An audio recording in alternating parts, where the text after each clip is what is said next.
আসসালামু আলাইকুম প্রিয় শিক্ষার্থী বন্ধুরা, আশা করি সবাই অনেক বেশি ভালো আছো। আমি আলহামদুলিল্লাহ ভালো আছি। তো আজকে আমি আলোচনা করব এইচএসসি ব্যাকরণের মো বর্ণের উচ্চারণের 5টা নিয়ম সম্পর্কে। আমি তো পূর্বে আরও 3টা ক্লাস দিয়েছি, একটা হচ্ছে প্রমিত বর্ণের, আর স্বরে ও, আর হচ্ছে এ বর্ণের উচ্চারণের নিয়ম দিয়েছি। আজকে আমি নেব হচ্ছে ম বর্ণের উচ্চারণের 5টা নিয়ম।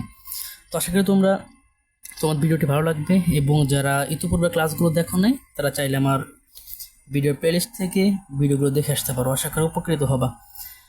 তো দেরি না করে শুরু করছি মোবাইল উচ্চারণের 5টি নিয়ম। তো বরাবরের মতোই আবার তোমাদের কাছে একটু বলছি, যারা আমার চ্যানেলটিতে নতুন তারা অবশ্যই আমার চ্যানেলটিকে একটু সাবস্ক্রাইব করে দাও এবং একটি লাইক দিয়ে ভিডিওটি শুরু থেকে শেষ পর্যন্ত দেখতে থাকো।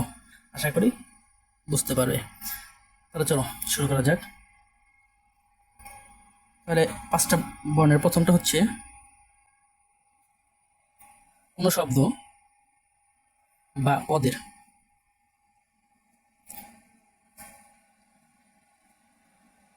প্রথম বর্ণে যদি মোফলা মোফলা যুক্ত হলে সে মোফলা অনুচ্চারিত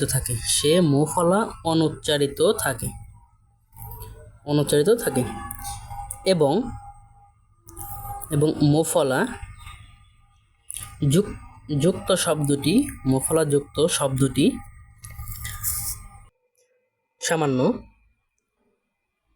নাসিক্য রূপে উচ্চারিত হয়। যেমন কিছু উদাহরণ দেখি, যেমন স্মৃতি, এটা নাসিক্য রূপে, যারা বলছি স্মৃতি, এটা লিখে নিই স্মৃতি। আচ্ছা, এটা নাসিক্য রূপে হচ্ছে স্মৃতি, একটু নাকের মধ্যে একটু বাজিয়ে, ঠিক আছে। তারপরে হচ্ছে দেখো স্মরণ, তাহলে এই স্মরণটা আমাদের নাসিক্য রূপে উচ্চারিত হবে। তারপর দেখো একটা দেখি যে স্মারক,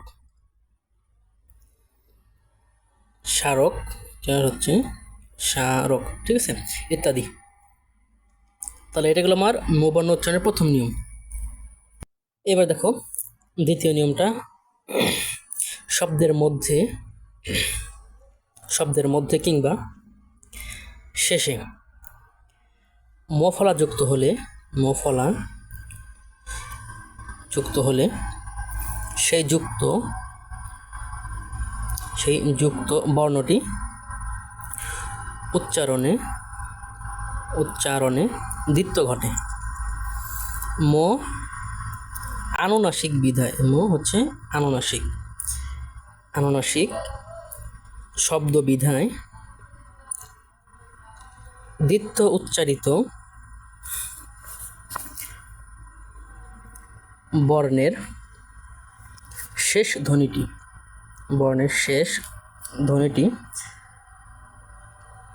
উচ্চারিত বর্ণের শেষ ধ্বনিটি আমার সামান্য নাসিক্য রূপে প্রভাবিত হয়ে উচ্চারিত হয়। যেমন এটা কিছু উদাহরণ যদি দেখি, যেমন পদ্ম, এটা আমার নাসিক্য হয়ে উচ্চারিত হবে। যেমন পদ্ম, নাকের মধ্যে একটু বাজিয়ে আমার উচ্চারণ করতে হবে, পদ্ম, ঠিক আছে, নাকের মধ্যে বাজিয়ে। আচ্ছা, তারপর হচ্ছে বিস্ময়, এটাকে আমরা অনেকে বিস্ময় বলি, কিন্তু এটা হচ্ছে বিস্ময়। তারপর হচ্ছে ছদ্ম, দেখো ছদ্ম, ইত্যাদি। এটা হচ্ছে আমার 2 নম্বর নিয়ম। এবার দেখো, আশা করি সব ঠিকঠাক দেখা যাচ্ছে। আচ্ছা, ঠিক আছে, দেখো এবার 3 নম্বর নিয়ম। দেখো গ, ও, ট, দন্তান্ন, মূর্ধন্য, ম ও ল বর্ণের সঙ্গে মোফলা যুক্ত হলে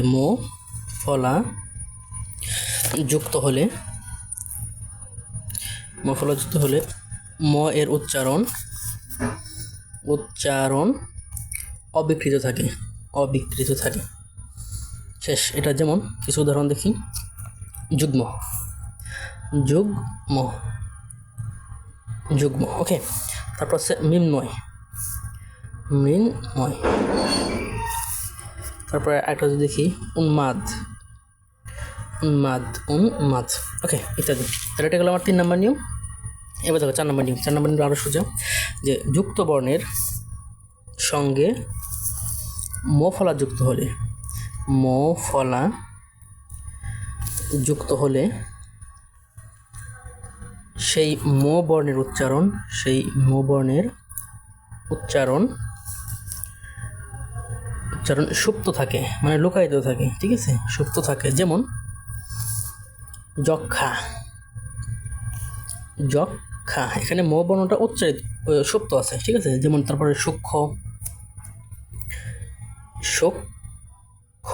ওকে, তারপর হচ্ছে ব্রাহ্মণ, ব্রাহ্মণ, ব্রাহ্মণ ইত্যাদি। আচ্ছা, এবার হচ্ছে সবার শেষের 5 নাম্বারটা, এটা লিখলেই শেষ।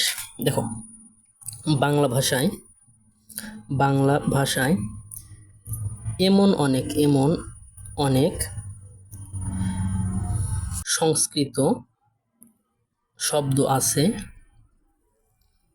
যাদের ম ফলা যুক্ত, ম ফলা যুক্ত বর্ণের উচ্চারণ, বর্ণের উচ্চারণ সংস্কৃত, সংস্কৃত,